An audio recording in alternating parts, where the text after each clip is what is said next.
네, 여러분 이번에는 3주차 강의 판례를 정리해 보도록 하겠습니다. 판례 정리하는 시간을 가져보는 거죠. 먼저 대법원 2024년 5월 13일 선고된 2021도 6357호 전원합의체 판결입니다. 형사소송법 제33조 제1항 제1호에서 피고인이 구속된 때라는 국선변호인 선정 사유는 피고인이 해당 형사사건에서 구속되어 재판을 받고 있는 경우에 한정되는지 아니면 별건 구속 또는 다른 형사사건으로 인한 구금 상태도 포함하는지 여부가 문제가 되었습니다. 이에 대해서 대법원 판례는 형사소송법 33조 1항 1호의 문헌과 입법 취지, 헌법상 기본권 규정 등을 종합하여 볼 때 피고인이 구속된 때는 피고인이 해당 형사사건에서 구속되어 재판을 받고 있는 경우에 한정되지 않고 피고인이 별건으로 구속되거나 다른 형사사건에서 유죄 판결이 확정되어 그 판결의 집행으로 구금 상태에 있는 경우 또한 포괄한다고 보아야 한다고 합니다. 그래서 해당 법률 조항의 입법 과정에서 고려된 헌법상 기본권 규정의 취지 및 피고인이 처한 입장 등을 종합적으로 고려하여 법리를 적용하였고요. 결론적으로 피고인이 해당 형사사건으로 구속된 것이 아니더라도 별건 구속 또는 다른 형사사건으로 인해 구금 상태에 있다면 필요적 국선 변호 선정 사유에 해당한 사유인 피고인이 구속된 때에 해당한다라고 판시한 사안이 되겠습니다. 두 번째로 2019년 9월 26일 선고된 2019도 8531호 판결을 보겠습니다. 형사소송법 33조 1항 제5호에서 정한 피고인이 심신장애의 의심이 있는 때의 의미, 또 이에 해당하는 구체적인 판단 기준에 대한 판례가 되겠습니다. 피고인이 심신장애 의심이 있는 때란 진단서나 정신감정 등 객관적인 자료 외에도 범행의 경위, 내용과 방법, 범행 전후 행동, 피고인의 연령, 지능, 교육 정도 등 소송 기록과 소명 자료에 드러난 재반 사정에 비추어 피고인이 공판 심리 단계에서 효과적으로 방어권을 행사하지 못할 우려가 있다고 인정되는 경우를 포함한다고 판시하였습니다. 이 사건 범행 내용이나 범행 전후 피고인의 이상 행동, 구속 수감 후에도 계속된 정신 이상 증세, 정신과 전문의 진단 결과 등 재반 사정을 고려할 때 피고인의 심신장애 상태가 원심 공판 심리 단계에서도 계속되어 효과적으로 방어권을 행사하지 못할 우려가 있었을 가능성을 배제할 수 없기 때문에 심신장애의 의심이 있는 때에 해당한다고 볼 여지가 충분하다고 하였습니다. 결론적으로 피고인이 공판 심리 단계에서 효과적으로 방어권을 행사하지 못할 우려가 있다고 인정될 경우 심신장애의 의심이 있는 때에 해당하므로 이에 대한 원심의 판단이 잘못됐다라고 한 그런 판시가 되겠습니다.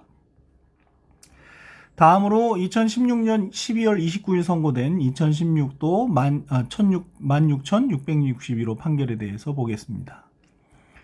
피고인이 빈곤을 이유로 국선 변호인 선정을 청구하면서 국민기초생활수급자 증명서 등 소명자료를 제출했음에도 법원이 이를 기각하고 변호인 없이 심리를 진행한 것이 피고인의 국선 변호인의 조력을 받을 권리를 침해한 것인지 여부가 문제가 되었습니다.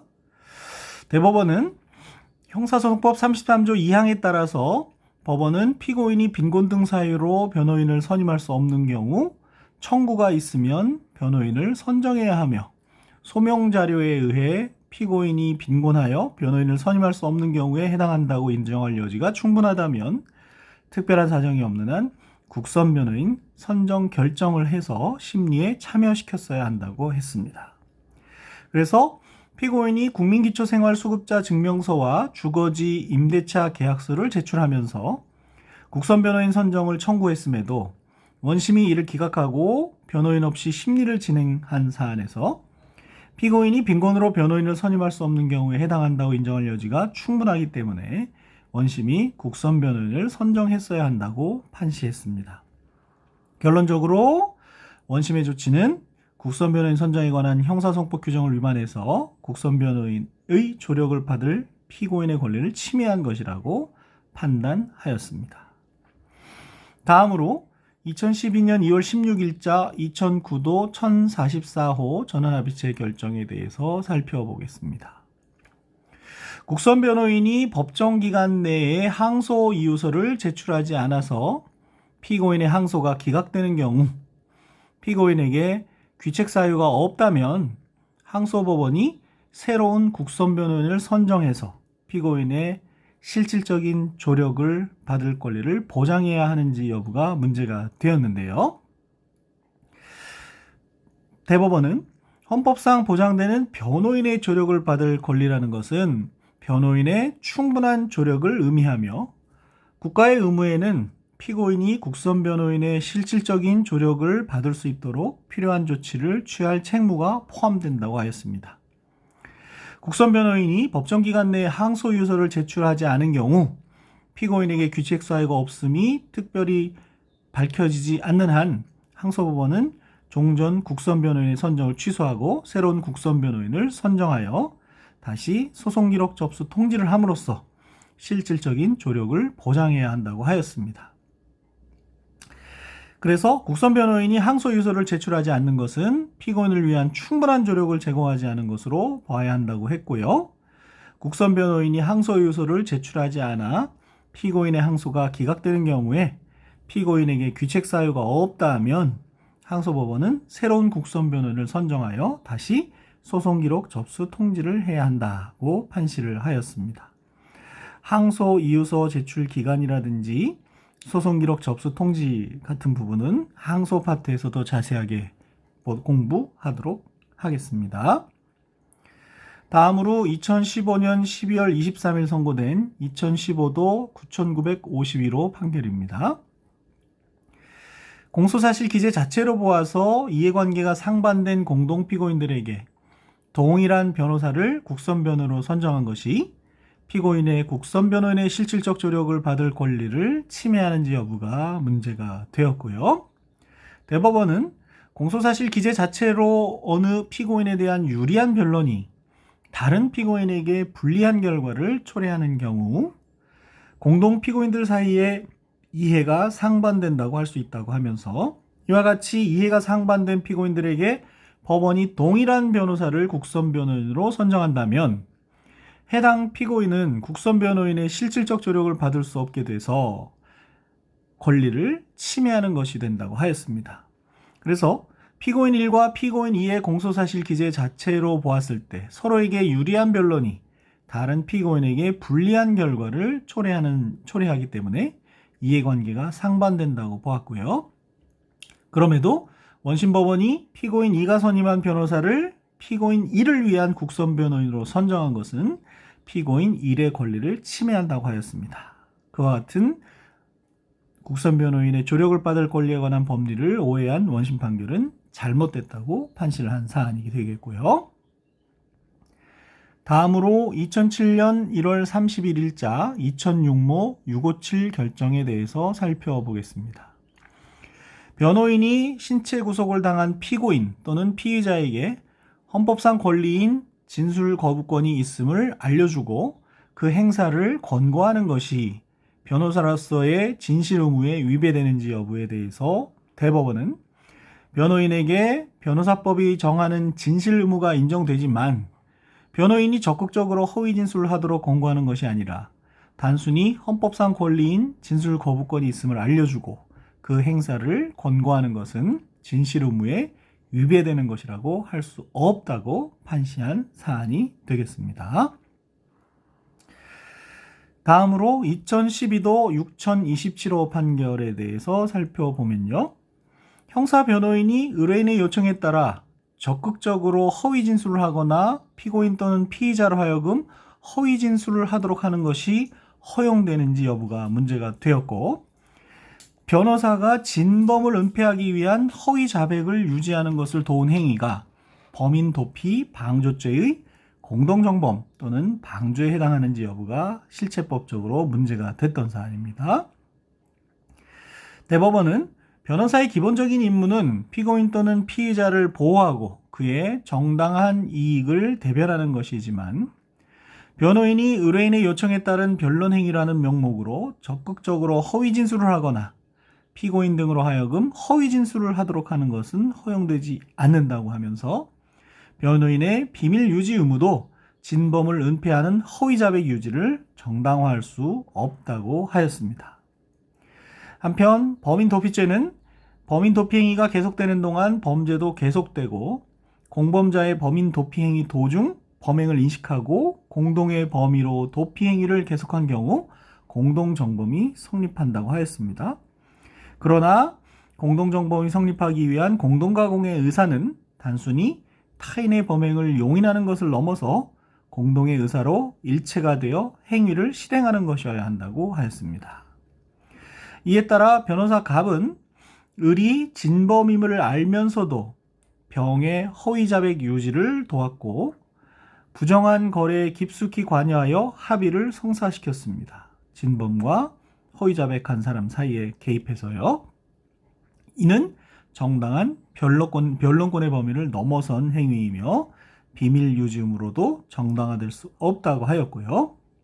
이와 같은 변호사 갑의 행위는 병의 범인 도피 행위를 방조한 것으로 볼 수 있으나 병이 갑 개입 전부터 이미 허위 자백을 유지하기로 마음먹었고 갑은 의사 전달에 그쳤으며 병이 갑을 언제든 배제할 수 있었다는 점 등을 고려할 때 갑이 범죄의 핵심 경과를 계획적으로 조정했다고 보기는 어려워서 공동정범은 아니라고 판시한 사안이 되겠습니다.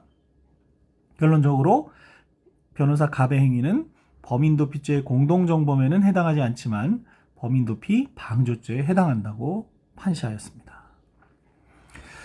2008년 9월 12일자 2008모 793 결정에 대해서 살펴보면요. 수사기관이 피의자 신문을 하면서 정당한 사유 없이 변호인의 피의자 신문 참여권, 특히 변호인의 위치를 제한하는 것이 허용되는지 여부가 쟁점이 되었고요.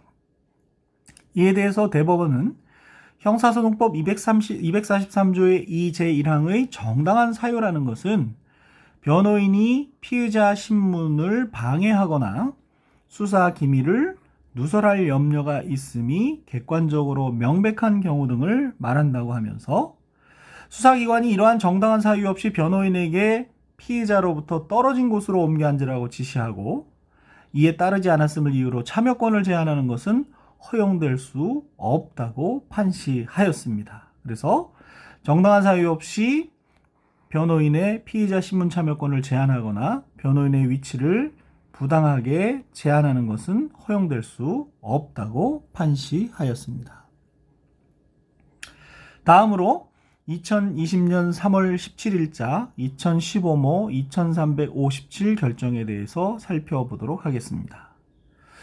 쟁점은 구금된 피의자를 신문할 때 보호장비 착용의 예외적 허용 기준 및 검사의 보호장비 해제 요청 의무에 대해서 판시했고요.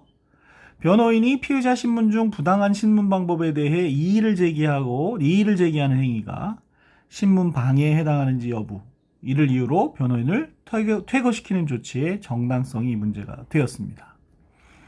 대법원은 구금된 피의자는 형의 집행 및 수용자의 처우에 관한 법률 제97조 1항의 각호에 규정된 위험이 분명하고 구체적으로 드러나는 경우에만 보호장비 착용이 강제될 수 있다고 하면서 검사는 그러한 특별한 사정이 없는 한 교도관에게 보호장비 해제를 요청할 의무가 있고 교도관은 이에 응해야 된다고 판시하였습니다.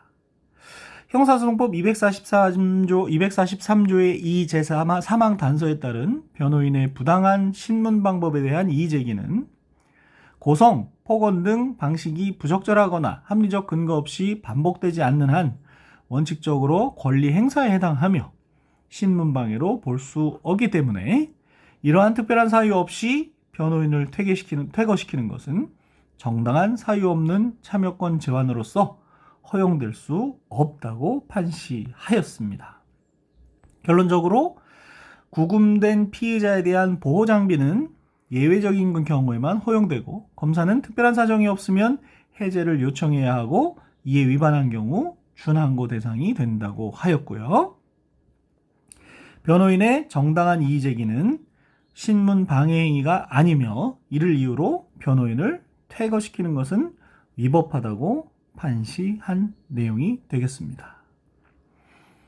다음으로 2017년 3월 9일 선고된 2013도 16,162호 판결에 대해서 살펴보면요.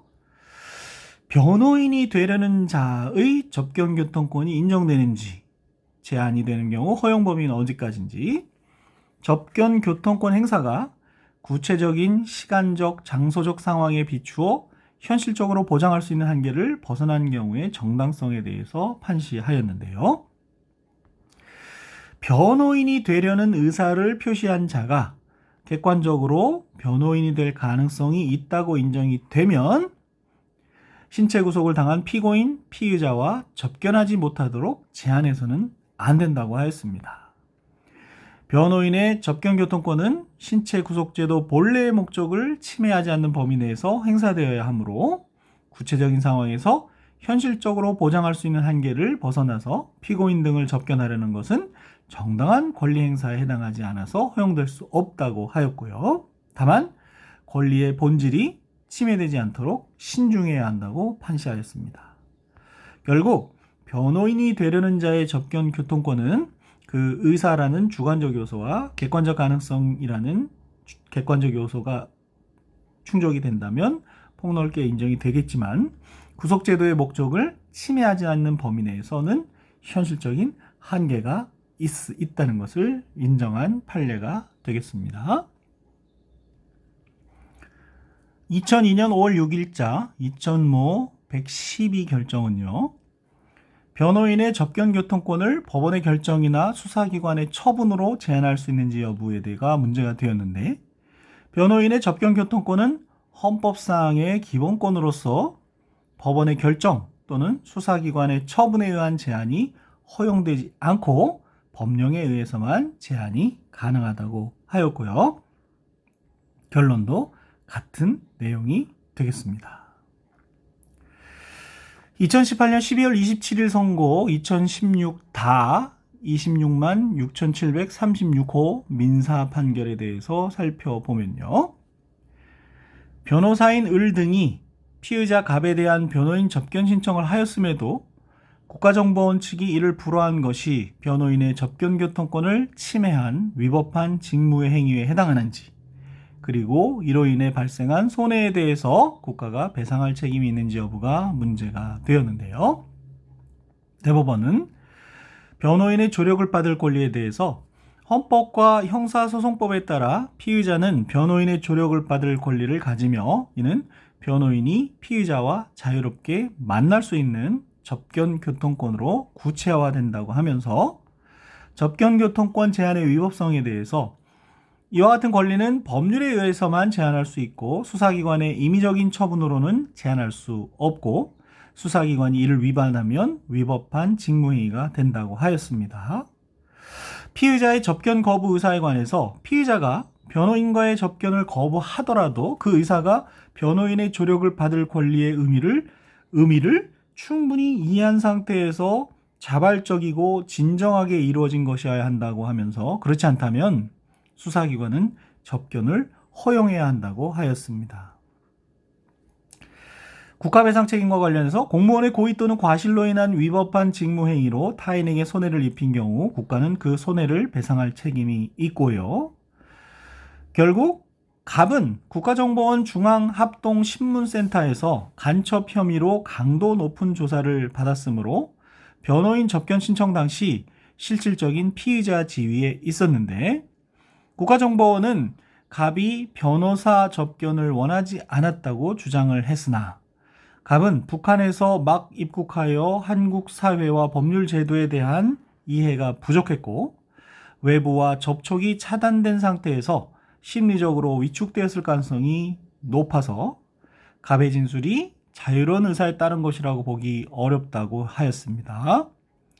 국가정보원 측은 갑의 진술이 강압적인 환경에서 나왔음을 쉽게 알 수 있었음에도 갑의 진정한 의사를 확인하기 위한 별도의 조치 없이 변호인의 접견을 불허했고, 이는 주의 의무를 다하지 못한 과실에 해당한다고 하였습니다. 결국 국가정보원의 변호인 접견 불허 행위는 이 사건에서 변호인의 접견교통권을 침해한 위법한 직무행위에 해당해서 국가는 이로 인한 변호사인 을 등이 입은 정신적 손해에 대한 배상 책임을 인정한 판례가 되겠습니다.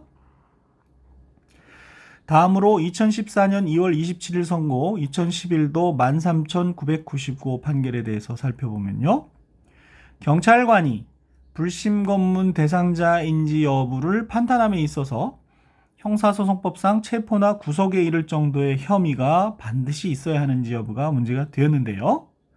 경찰관이 불신검문 대상자인지 여부를 판단함에 있어서는 불신검문 당시의 구체적 상황은 물론 사전에 얻은 정보나 전문적 지식 등에 기초하여 객관적, 합리적인 기준에 따라 판단해야 하지만 반드시 불심검문 대상자에게 형사소송법상 체포나 구속에 이를 정도의 혐의가 있을 것은 요하지는 않는다고 하였습니다.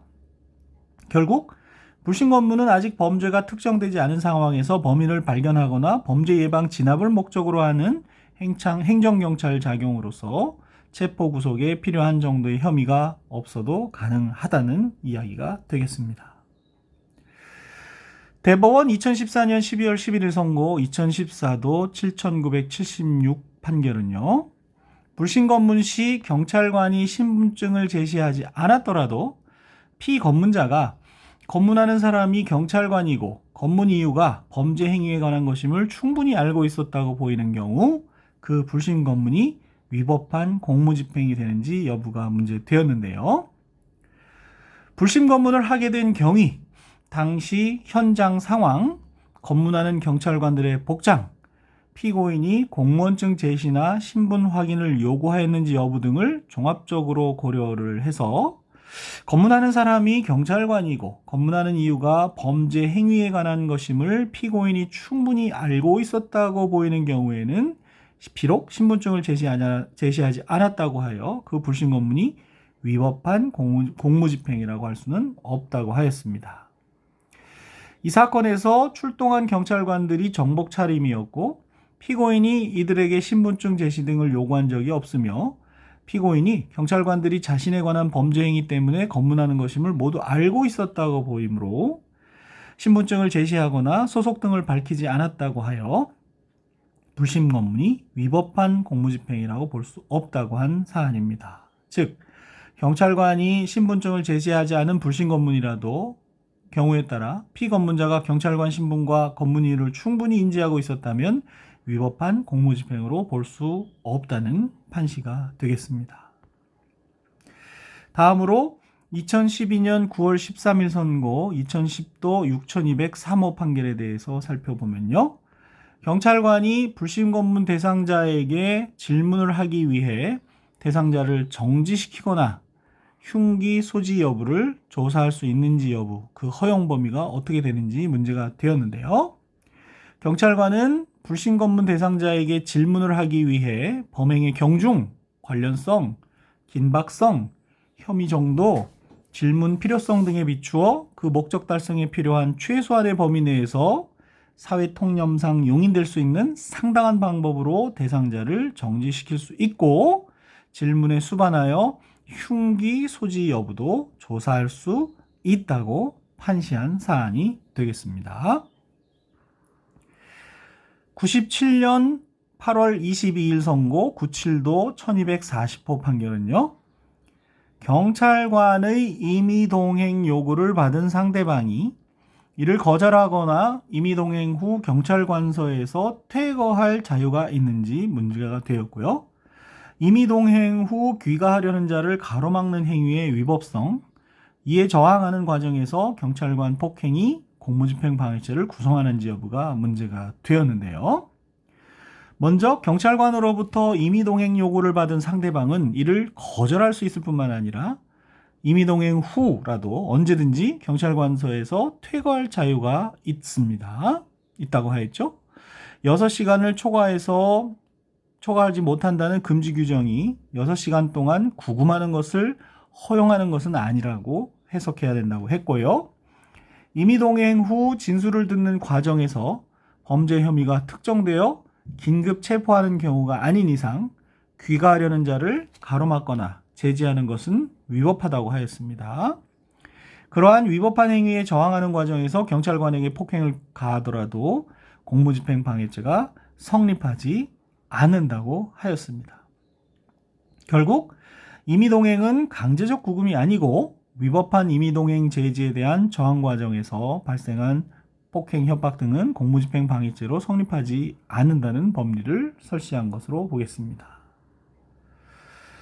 2007년 10월 11일 선고된 2007도 4962호 판결은요, 고소 능력의 의미에 대해서 판시를 하였는데요.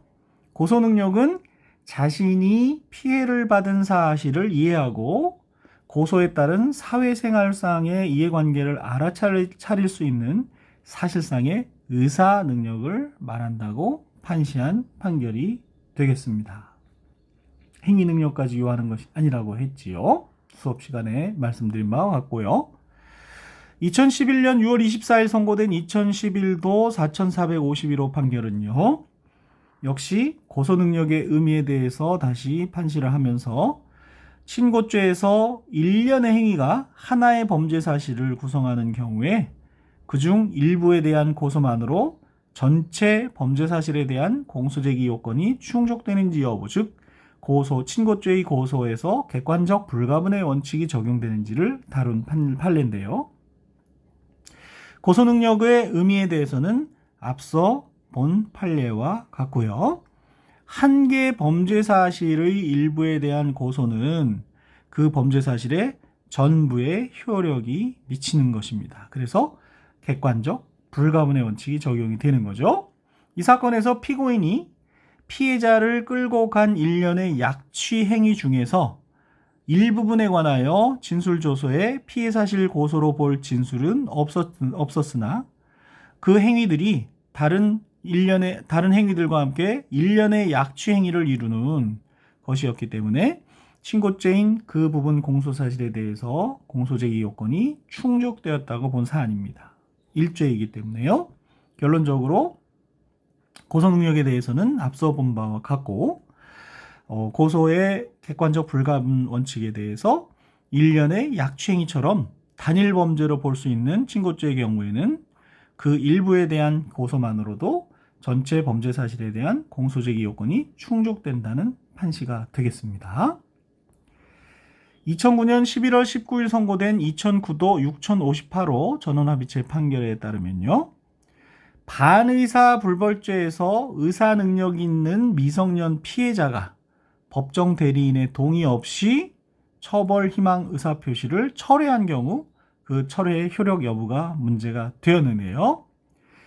반의사 불벌죄에서 피해자의 피고인에 대한 처벌 불원 의사 표시 또는 처벌 불원 의사 표시의 철회 같은 것은 형사소송 절차의 소송 능력에 관한 일반 원칙에 따라서 역시 의사 능력 있는 피해자가 단독으로 할 수 있으며 법정 대리인의 동의가 있어야 한다거나 법정 대리인에 의해 대리되어야만 하는 것은 아니다. 의사 능력이 있는 한 단독으로 할 수 있다는 얘기가 되겠습니다. 그래서 이 사건에서 피해자가 제1심 법정에서 피고인들에 대한 처벌 희망 의사 표시를 철회할 당시 나이가 14세 10개월이었더라도 그 철회 의사 표시가 의사 능력이 있는 상태에서 행하여졌다면 법정 대리인의 동의가 없었더라도 유효하다고 판시한 사안이 되겠습니다. 결론적으로 의사 능력 있는 미성년 피해자의 반의사 불벌죄 처벌 불원 의사 표시 철회는 법정 대리인의 동의 없이 유효하다고 하겠습니다. 다음으로 1999년 12월 24일 선고 99도 3784호 판결에 대해서 살펴보면요. 법정 대리인의 고소권이 무능력자 보호를 위한 고유권으로서 피해자의 고소권 소멸 여부나 피해자의 명시적 의사에 반하여도 행사할 수 있는지 여부가 문제가 되었는데요. 대법원은 형사소송법 225조 제1항이 규정한 법정 대리인의 고소권은 무능력자의 보호를 위하여 법정 대리인에게 주어진 고유권이므로 법정 대리인은 피해자의 고소권 소멸 여부에 관계없이 고소할 수 있고, 이러한 고소권은 피해자의 명시한 의사에 반하여도 행사할 수 있다고 판시한 사안이 되겠습니다. 그래서 법정 대리인의 고소권은 피해자의 의사와 관계없이 행사할 수 있는 고유권이다 라고 결론 내릴 수 있는 것이고요. 2019년 12월 13일 선고된 2019도 1678호 판결은요, 성폭력범죄 처벌 등에 관한 특례법 27조에 따라서 성폭력범죄 피해자의 변호사가 피해자를 대리해서 피고인에 대한 처벌을 희망하는 의사표시를 철회하거나 처벌을 희망하지 않는 의사표시를 할 수 있는지 여부가 문제가 되었습니다. 피해자 국선 변호사죠. 성폭력범죄 처벌 등에 관한 특례법 27조 제5항은 피해자의 변호사가 형사 절차에서 피해자 등의 대리가 허용될 수 있는 모든 소송 행위에 대한 포괄적인 대리권을 가진다고 규정하고 있기 때문에 피해자의 변호사는 피해자를 대리하여 피고인에 대한 처벌을 희망하는 의사표시를 철회하거나 처벌을 희망하지 않는 의사를 표시할 수 있다고 판시한 사안이 되겠습니다. 그래서 성폭력범죄 피해자와 같은 피해자의 변호사는 피해자를 대리해서 처벌분호 의사표시를 철회하거나 피해자 처벌분호 의사표시를 할 수 있다. 이런 판시가 되겠고요. 2010년 11월 10일 선고된 2010도 11,550호 판결은요, 형사소송법상 소송 능력이 있는 미성년의 피해자를 대리하여 법정 대리인인 부모가 처벌분원의 의사결정 자체를 할 수 있는지 여부가 문제가 되었는데요. 형사소송법 236조의 대리인에 의한 고소는 의사표시의 전달을 대리하는 것에 한정된다고 하면서, 즉 의사를 대리하는 것이 아니라 표시를 대리한다는 표시대리서를 대법원이 취하면서, 따라서 소송 능력이 있는 미성년 피해자를 대리하여 법정 대리인이 처벌분원의 의사결정 자체를 할 수는 없으며, 이러한 그와 같이 할 수 있다는 원심의 판시는 적절하지 않다고 한 것입니다. 그래서 소송 능력이 있는 미성년 피해자의 경우 법정 대리인은 처벌분원의 의사결정 자체를 대리할 수는 없다. 표시 대리서를 취하고 있다고 하겠습니다. 2001년 9월 4일 선고된 2001도 3081호 판결은요, 대리인에 의한 고소 시 대리권 수여의 방식에 특별한 제한이 있는지 여부, 또 고소기간의 기산점이 문제가 되었는데, 형사소송법 236조의 대리인에 의한 고소의 경우 대리권이 정당한 고소권자에 의하여 수여되었음이 실질적으로 증명되면 충분하지, 고소할 때 반드시 위임장을 제출하거나 대리라는 표시를 하여야 하는 것은 아니라고 판시하였습니다. 한편 친고죄 고소기간은 대리 고소인이 아닌 정당한 고소권자가 범인을 알게 된 날로부터 기산하여야 한다고 판시하였고요. 그래서 결론적으로 대리고소 시에 특별한 형식적 요건은 필요하지 않지만 고소기간은 고소권자가 범인을 안 날로부터 기산한다는 결론이 되겠습니다. 그 다음 판례는요, 1999년 4월 23일 선고된 99도 576호 판결이 되겠는데요. 친고죄의 고소기간 기산점인 범인을 알게 된 날의 의미가 무엇이고 범인을 어느 정도 특정해야 되는지가 문제가 되었는데요. 대법원은 범인을 알게 된 날이란 고소권자가 고소할 수 있도록 범인이 누구인지 특정할 수 있을 정도로 알게 되는 것을 의미하며 범인의 동일성을 식별할 수 있을 정도로 인식하면 족하고 범인의 성명, 주소, 연령 등까지 알 필요는 없다고 판시한 사안이 되겠습니다. 2010년 7월 15일 선고된 2010도 4680호 판결은요, 친고죄의 고소기간 기산점과 관련해서 범죄 사실을 안다는 것은 그럼 무슨 의미인가에 대해서 대법원은 범죄 사실을 안다는 것은 통상인의 입장에서 보아 고소권자가 고소를 할 수 있을 정도로 범죄 사실과 범인을 아는 것을 의미하며 고소권자가 친고죄에 해당하는 범죄의 피해가 있었다는 사실관계에 관하여 확정적인 인식이 있음을 말한다고 판시하였습니다. 그래서 친고죄 고소기간에 범죄 사실을 안다는 것이 어떤 의미인지 판시한 사안이 되겠습니다. 1985년 12월 10일 선고된 8호도 2139호 판결은요. 친고죄 고소기간 기산점과 관련해서 범행 당시 고소 능력이 없던 피해자가 뒤에 고소 능력이 생긴 경우 고소기간의 기산점을 어떻게 할 것이냐가 문제가 되었는데요. 고소할 수 없는 불가항력의 사유가 있는 때에는 그 불가항력적 사유가 없어진 날로부터 6개월의 고소기간을 기산을 한다는 것이죠. 그래서 이 사건 범행 당시 피해자가 11세의 소년에 불과하여 고소 능력이 없었다가 고소 당시에 비로소 고소 능력이 생겼다면 그 고소기간은 고소 능력이 생긴 때로부터 기산되어야 한다고 판시한 사안이 되겠습니다. 2008년 11월 27일 선고된 2007도 4977호 판결은요. 단순한 피해 사실의 신고가 고소에 해당하는지 여부, 그리고 처벌불허 의사표시 후에 제출된 고소가 유효한지 여부가 문제가 되었고요. 구체적으로 고소인이 고소장을 작성하였으나 수사기관에 최종 접수시키지 않고 반환받은 경우에 고소의 효력 발생이 됐는지, 또 재고소 금지 규정이 위반되는지 문제가 되었는데요. 대법원은 고소는 범죄 사실을 신고하고 범인의 처벌을 구하는 의사표시이기 때문에 단순한 피해 사실의 신고는 고소가 아니라고 하였습니다. 나아가 범인의 처벌을 구하는 의사표시가 있어야 된다는 얘기죠. 고소인이 고소장을 제출하여 처벌 희망 의사를 표시한 후 취소한 바가 없다면 고소 전에 처벌을 원치 않았더라도 뒤에 한 고소는 유효하다고 하였습니다.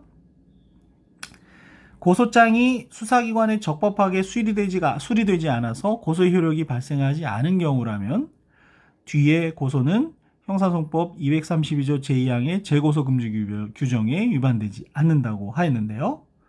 이 사건에서 고소인이 당시 친고죄이던 간통 범죄 사실을 신고하면서 경찰관에게 고소장을 교부했으나 경찰서에서 접수시키지 않고 반환을 받았다면 고소의 효력이 발생했다고 볼 수가 없어서 그로부터 3개월이 지나 제기된 고소는 재고소 금지 규정에 위반되지 않는다고 하였습니다. 결론 따로 읽지 않도록 하고요. 94년 4월 26일 선고된 93도 1689호 판결은요.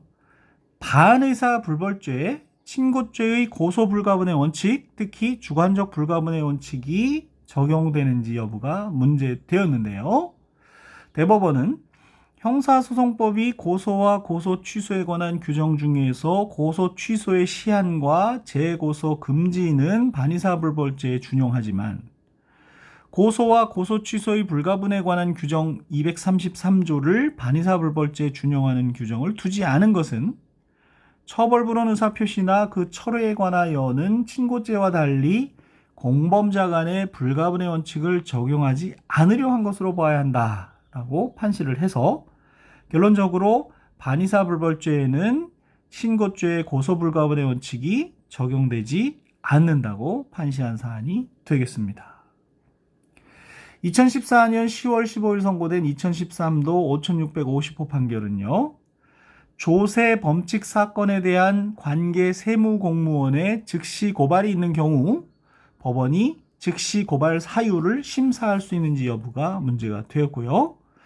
고발의 효력 범위, 특히 여러 개의 범죄 사실 중에 일부만을 범칙 사건으로 하는 고발의 효력이 다른 범칙 사실에 미치는지가 문제가 되었습니다. 먼저 조세범 처벌 절차법상 즉시 고발권은 세무공무원에게 적절한 처분을 하도록 위임한 취지이므로 관계 세무공무원의 즉시 고발이 있으면 그로써 소추 요건은 충족이 되고 법원은 본안에 대하여 심판할 뿐 즉시 고발 사유를 심사할 수는 없다고 하였습니다. 다음으로 고발의 효력은 고발장에 기재된 범죄 사실과 동일성이 인정되는 사실 모두에 미치며 한 개의 범칙 사실의 일부에 대한 고발은 전부에 대하여 효력이 생긴다고 하였습니다. 그러나 한 개의 범칙 사실이 아니라 수개의 범칙 사실 중에 일부만을 고발한 경우라면 동일성이 인정되지 않기 때문에 다른 범죄 사실에까지 고발의 효력이 미치지 않는다고 설시한 법리가 되겠습니다. 그래서 결론적으로 법원은 조세범칙 사건 즉시 고발의 사유를 심사할 수는 없으며 즉시 고발 사건에 대해서 고발이 있으면 소추 요건은 충족된다는 것이고요. 고발의 효력 범위와 관련해서 고발장에 기재된 범죄 사실과 동일성이 인정되는 범위 내에서 전부에 미치지만 동일성이 인정되지 않는 다른 범죄 사실에는 미치지 않는다고 판시한 사안이죠. 2004년 9월 24일 선고된 2004도 4066호 판결은요. 조세에 관한 범칙 행위에 대한 고발에 있어서 고소고발 불가분의 원칙이 적용되는지 여부와 양벌 규정에 의하여 처벌받는 행위자와 법인에 대하여 고발 요건을 개별적으로 판단해야 되는지 여부가 문제가 되었습니다. 대법원은 조세범 처벌법에 의한 고발에 있어서는 고소고발 불가분의 원칙이 적용되지 않는다. 따라서 고발의 구비 여부는 양벌 규정에 의하여 처벌받는 자연인인 행위자와 법인에 대하여 개별적으로 논하여야 한다고 하였습니다.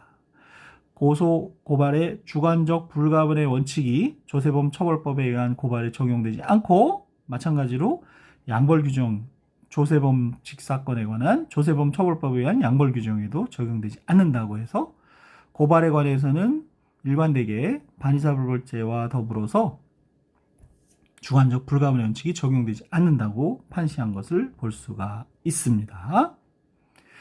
96년 3월 12일 선고된 구사도 2423호 판결은요.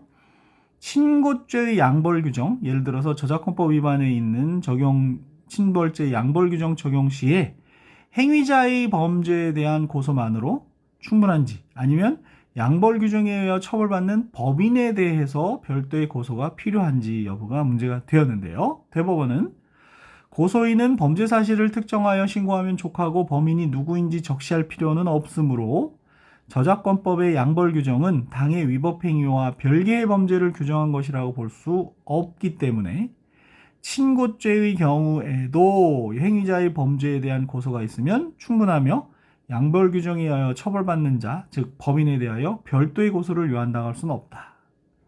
이 사건에서 원심이 양벌 규정에 의하여 처벌받는 피고인 이 회계법인에 대하여도 별도의 고소를 요한다고 잘못 판단한 것은 피고인에 대한 잘못 판단해서 피고인에 대한 공소를 기각한 것은 양벌 규정과 친고죄의 고소에 관한 법리를 오해했다고 한 것입니다.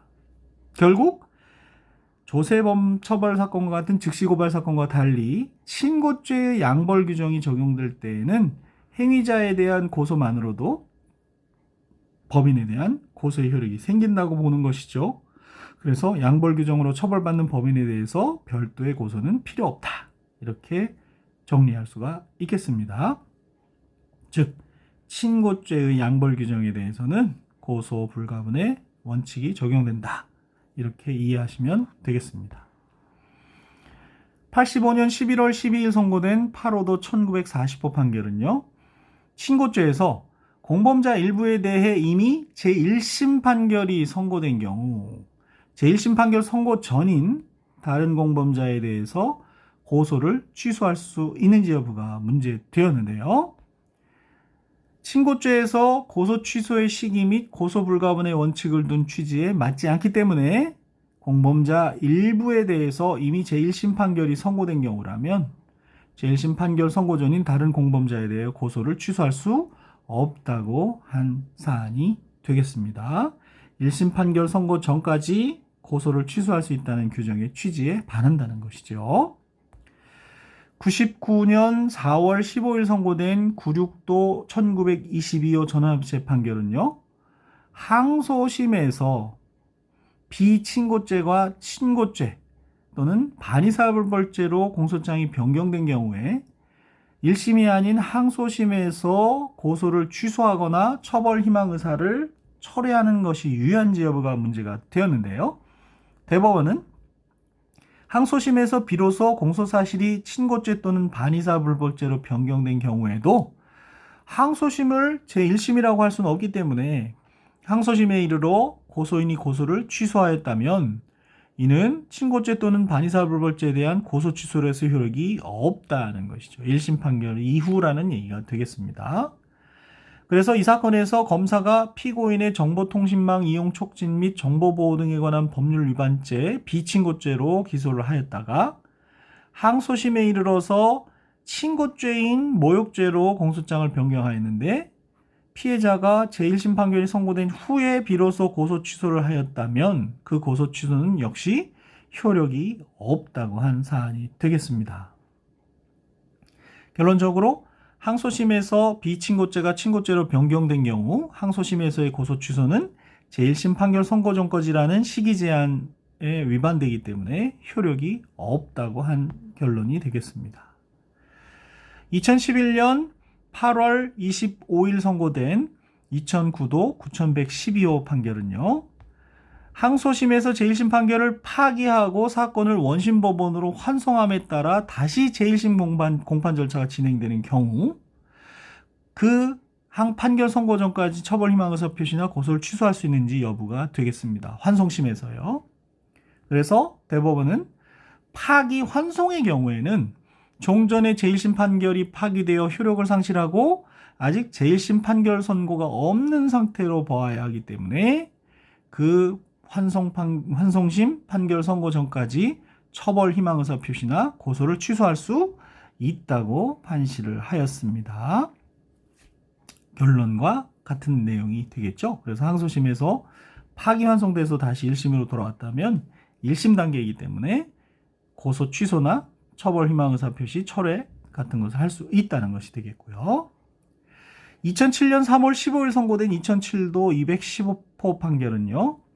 반의사 불벌죄에서 처벌 희망 의사 표시의 철회가 제1심 판결 선고 후에도 효력이 있는지, 두 번째로 항소심에서 비친고죄가 친고죄로 공소장 변경된 경우 항소심에서 고소인이 고소를 취소한 경우 효력 여부가 되겠습니다. 앞서 나온 판례들을 복습하는 결과가 될 텐데요. 피해자의 명시한 의사에 반하여 죄를 논할 수 없는 반의사 불벌죄에서 처벌을 희망하는 의사 표시의 철회는 제1심 판결 선고 전까지 할 수 있으며 제1심 판결 선고 후에 한 철회는 아무런 효력이 없고요.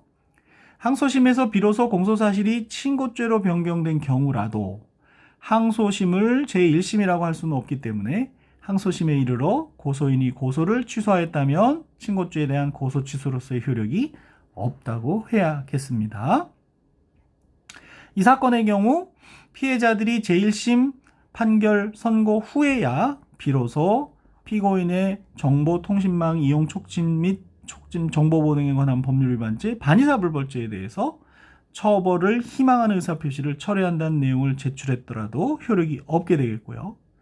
검사가 피고인을 정보통신망 이용 촉진 및 정보보호 등에 관한 법률 위반죄 반의사 불벌죄로 기소했다가 항소심에서 친고죄인 모욕죄로 공소장 변경을 하였는데 피해자가 제1심 판결 선고 후에야 고소 취소를 하였기 때문에 고소 취소 역시 아무런 효력이 없다고 판시한 사안이 되겠습니다.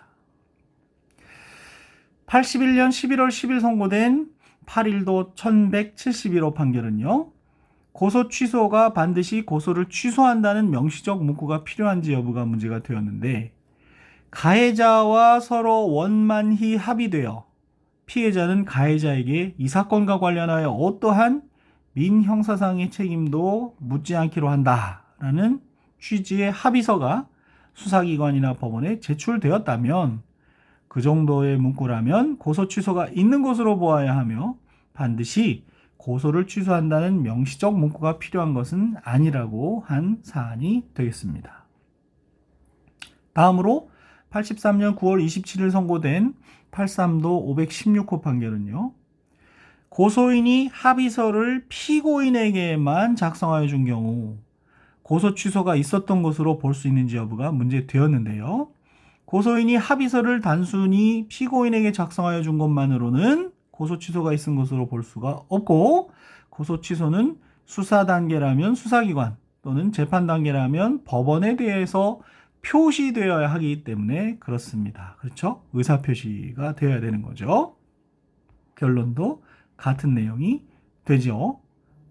즉 고소 취소는 수사기관이나 법원에 명시적으로 표시되어야 효력이 발생하며 피고인에게만 합의서를 작성해 준 것으로는 부족하다. 것이 제출되어야 되는 것이죠. 2001년 12월 14일 선고 2001도 4283호 판결은요. 반의사 불벌죄에서 처벌불원 합의서가 수사기관에 적법하게 제출된 후, 그럼 처벌불원 의사가 표시됐을 텐데요. 피고인이 합의금을 지급하지 않는 등 약속을 이행하지 않는 경우에 피해자가 처벌불원 의사를 철회할 수 있는지 여부가 문제가 되었는데요. 피해자가 피고인과 합의하고 합의서를 작성 교부해서 피고인에게 자신을 대리하여 처벌불원 의사를 수사기관에 표시할 권한을 부여를 했고, 그에 그치지 않고 이에 따라 피고인이 합의서를 수사기관에 제출했다면 피해자의 처벌불원 의사는 적법하게 표시가 된 것이죠. 그 후 피고인이 합의금을 지급하지 않더라도 민사상 채무가 남는 것은 변론으로 하고 다시 처벌불원 의사를 철회할 수는 없게 되는 것이죠. 결론도 같은 내용이 되겠습니다. 그 다음 2004년 6월 25일 선고된 2003도 4934호 판결은요. 반의사 불벌죄에서 피해자가 처벌불원 의사표시 또는 그 철회를 하였다고 인정하기 위한 요건이 문제가 되었는데요. 반의사 불벌죄에 있어서 피해자가 처벌을 희망하지 아니하는 의사표시를 하였거나 처벌을 희망하는 의사표시에 철회를 하였다고 인정하기 위해서는 피해자의 진실한 의사가 명백하고 믿을 수 있는 방법으로 표현이 되어야 할 텐데요. 이 사건에서는 피해자가 공판기일 피고인 신문 과정에서 진술하면서 긴갑동의, 즉 피고인이 적절한 돈을 지급하면 처벌을 원하지 않는다고 진술한 것을 가지고 과연 반의사 불벌죄의 처벌불원 의사표시로 볼 수는 없다고 한 사안이 되겠습니다. 그래서 반의사 불벌죄의 처벌불원 의사표시는 피해자의 진실한 의사가 명백하고 신뢰할 수 있는 방법으로 표현되어야 인정된다고 하겠습니다. 67년 5월 23일 선고된 67도 471호 판결은요. 고소권이 공법상의 권리로서 포기에 대하여 명문의 규정이 없는 상태에서 포기할 수 있는지 여부가 문제되었는데, 판례는 피해자의 고소권은, 친고죄에 있어서 고소권은 공법상의 권리로서 그 포기에 대하여 특히 명문의 규정이었기 때문에 이를 포기할 수 없다는 법리를 설시한 판례가 되겠습니다. 82년 9월 14일 선고 82도 1504 판결은요. 친고죄에서 공소제기 당시 고소가 없었으나 공소제기 후에 비로소 고소가 있는 경우에 공소제기 하자가 치유돼서 적법한 공소로 되는지 여부, 즉 고소의 추한 인정 여부가 문제가 되었는데요. 친고죄에서 고소는 공소제기의 적법 유효 요건이기 때문에 공소제기 후에 고소의 추한은 허용되지 않는다고 판시한 사안이 되겠습니다. 이 사건에서 비친고죄인 강간치사죄로 기소되었다가 그 당시 친고죄이던 강간죄로 공소장이 변경된 후에 비로소 피해자의 부가 고소장을 제출한 데 대해서 공소장이 변경됐다는 것은 이미 재판 진행 중이란 얘기죠. 공소제기 후에. 공소장 변경에 대해서는 뒤에 자세히 배웁니다만, 결국 강간죄 공소제기 절차가 법률의 규정에 위반하여 무효인대에 해당한다고 보았습니다. 판례는 친고죄에서 고소는 공소제기의 유효 요건이기 때문에 공소제기 이후에 고소의 추한은 허용되지 않는다고 판시를 하고 있는 것을 볼 수가 있죠. 다음으로 2011년 5월 13일 선고된 2011도 2233호 판결은요. 친고죄 또는 반의사 불벌죄에서 공소제기 하자가 있었으나 공소제기 이후에 당초 공소사실과 동일성이 인정되는 비친고죄로 공소장 변경이 허용된 경우라면 공소제기 하자가 치유되는지 문제가 되었는데요. 친고죄에서 피해자의 고소가 없거나 고소가 취소되었음에도 친고죄로 기소되었다가 그 후 당초에, 즉 기소된 후에 당초에 기소된 공소사실과 동일성이 인정되는 비친고죄로 공소장 변경이 허용된 경우라면 그 공소제기의 흠은 치유가 되고 비친고죄가 되었기 때문에 법원은 변경된 공소사실에 대해 실체 판단을 해야 한다고 판시를 했습니다. 그리고 반의사불벌죄에서도 마찬가지 법리가 적용된다고 하였죠. 예를 들어서 이 사건에서 폭행죄, 반의사불벌죄로 기소되었다가 상해죄인 비친고죄로 공소장 변경이 되는 경우라면 비록 처벌불응사에 반해서 폭행죄로 기소가 되었다 하더라도 상해죄로 공소장 변경이 되어서 유효한 공소제기가 된다. 즉 공소제기 하자가 치유된다라고 판시한 사안이라고 이해하시면 되겠습니다. 다음으로 86년 6월 10일 선고된 86도 792 판결을 보시면요. 자수가 내심으로 자수할 것을 결심하였으나 수사기관에 표시하지 않은 경우에도 자수라고 볼 수 있는지 여부가 문제되었는데, 자수는 수업 시간에 설명드린 것처럼 피해자나 제3자가 아닌 범인 스스로가 누구에게, 수사기관에게 자신의 범죄 사실을 신고해서 처벌을 구하는 의사표시입니다. 그래서 내심으로 자수할 것을 결심하여도 수사기관에 표시되지 않은 경우에는 자수라고 볼 수가 없는 것이지요. 그래서 자수는 수사기관에 대한 외부적 의사표시가 있어야 인정되고 단순한 내심의 결심만으로는 자수로 볼 수 없다는 그런 판례가 되겠습니다.